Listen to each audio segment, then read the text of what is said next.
Strong storms moved through the Louisville area Thursday night, quickly dumping heavy rains that caused flash flooding in many communities. One of the hardest hit areas is Washington County, Indiana. Heavy rain started drenching the area about 6 p.m. Thursday, quickly swelling streams and creeks. The county saw widespread flooding that stranded cars, washed out roads, and flooded crops in its wake. Christopher White and his wife were watching the water rise at the New Pecan United Methodist Church, where White is the pastor. "It came up pretty fast," White said. "I was talking on the phone to a friend of mine 1 minute, and about 2 minutes later, the water was here." The Washington County Sheriff's Office shared a video on its Facebook page of a RV being washed away on Shorts Corner Road near Highway 60 in Pecan. The Sheriff's Office said no one was in the RV at the time. The RV was crushed under the bridge on Shorts Corner Road. The city of Charleston also experienced heavy rains and flash flooding. Mayor Treva Hodges posted updates on her Facebook page Thursday evening, sharing pictures of flooding at Greenway Park. Dad sent me pictures. In an update at 7:15 p.m., the city of Charleston said the rain was letting up and most roads were again passable.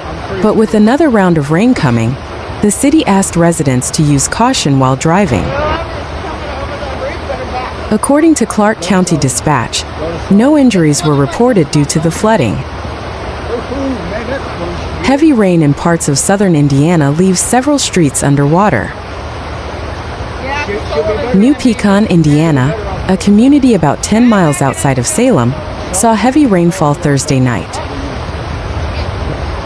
This led to flooding throughout the town and reports of streets underwater. New Pecan's town manager said flooding there isn't unusual, but they weren't ready for how fast the rain fell.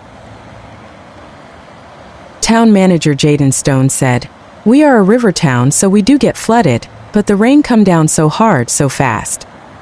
Our storm drains weren't set up for it. Our sewers aren't set up for nothing, set up for our streets, ditches, nothing. So, it's rained like this before, but I don't think it's rained that much so quickly." Though several streets were blocked off in the area, the water has receded, and roads are back open.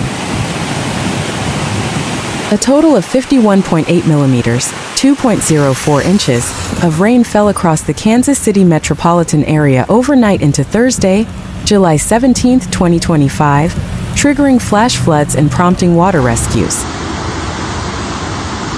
It was the second consecutive day with more than 50.8 millimeters, 2 inches of rainfall, tying a record for back-to-back days with more than 50 millimeters, 2 inches of rain, an event that has occurred only 12 times in the past 137 years. The city also broke the daily rain record on Wednesday, July 16, when it registered 70.6 millimeters, 2.78 inches of rainfall, surpassing the previous daily record of 34.3 millimeters, 1.35 inches, for the date set in 1968. Between Wednesday and Thursday, Kansas City received approximately 121.9 millimeters, 4.8 inches of rainfall, while Independence recorded approximately 177.8 millimeters, 7 inches. Flatwoods recorded 139.7 millimeters, 5.5 inches, of rainfall in the same period, and Parkville received 106.7 millimeters, 4.2 inches. Totals decreased farther north and southeast, with Gladstone receiving 88.9 millimeters, 3.5 inches, and Lee's Summit recording 43.2 millimeters, 1.7 inches. Flash flooding affected sections of Highway 169 and Interstate 70, while Interstate 435 at 23rd Street experienced extensive flooding. Several other low-lying roads across the metro area were also submerged. Emergency crews carried out at least 23 water rescues in the area after flooded roadways stranded and submerged multiple vehicles throughout the city. Many areas on the Kansas state side received heavy rains as well, with flooding being reported in Kansas City, Kansas.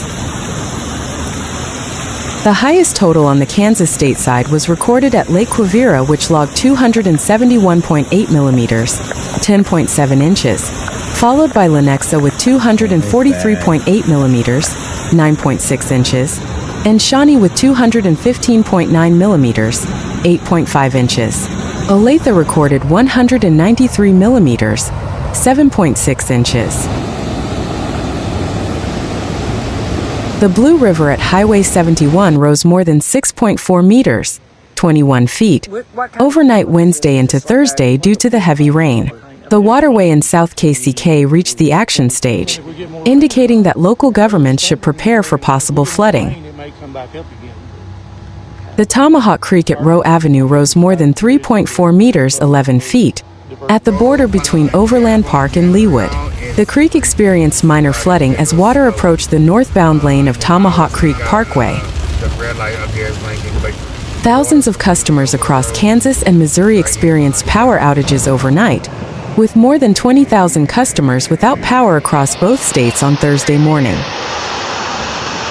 A line of severe thunderstorms raced through the Chicago area Wednesday afternoon, downing trees, causing power outages, and forcing ground stops at O'Hare and Midway airports. Severe thunderstorm warnings were issued throughout the area as the storm passed through. Meteorologist Albert Ramon said the storm began picking up strength as it approached the city due to the heat and the high humidity in the air. Winds gusts over 60 miles per hour were recorded at the airports and in the city, with a peak wind gust of 67 miles per hour at O'Hare around 3:50 p.m. Lightning flashed and thunder blasted as the rain began pouring.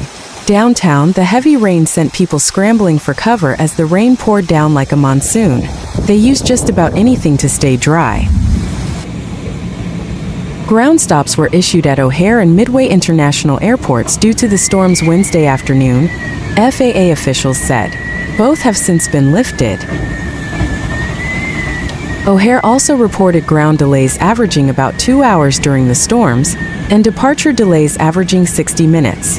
Midway also reported departure delays. The airports were back to normal by Wednesday night. In Wheaton, fire crews were busy on many fronts. An air raid siren came crashing down, lightning struck a tree, and many residents lost power. One person had to go to the hospital for storm-related injuries in Wheaton. Meanwhile, Richard Wright, a weather spotter and ham radio operator in DeWitt County in central Illinois, came across power lines sparking in Bloomington. As a weather spotter, I have never run into anything like this, said Wright. I got a hold of dispatch and let them know we had a tree down, and it was on fire when I got there. There was small flames coming out. It was arcing. In northwest Indiana, a festival was delayed and a vendor was injured after a propane tank blew up. The fire chief in Hammond said a strong gust of wind pushed over a tent that fell onto a grill, sparking the explosion. Tree damage was widespread from Cicero, where a tree blocked an entire road, to Downers Grove, where a tree fell on a car. CBS Skywatch also flew over a downed tree in Glendale Heights, and a beloved tree known for its blue holiday light display came down in Park Ridge, to name just a few affected suburbs. Wow. Wisconsin was hit even harder, with several reports of tornadoes and funnel and wall clouds, local media in Madison reported. Just outside Madison, an apparent tornado was caught on camera, leaving a trail of destruction. I've never seen clouds dip. The whole roof flew over the house and into the swimming pool, which is where it is now, said Pat Lohr, who was in the path of the Wisconsin storms. While there will be plenty of cleanup for those directly affected by the storms, there have been no reports of serious injuries. ComEd reported power outages affecting more than 11,000 customers throughout the city and suburbs in the wake of the storm. The most outages were reported in the western suburbs near Elmhurst, Lombard, and Addison. While the storms brought downpours, they moved through the Chicago area much quicker than last week's storms that caused flash flooding on the west side.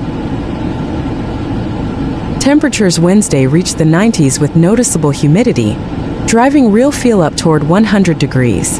The storms will drop those temperatures drastically by about 20 degrees, with forecasted highs for Thursday only in the low 70s and cooler than we've seen in more than a month. In some lakefront communities, Thursday highs may not even reach 70.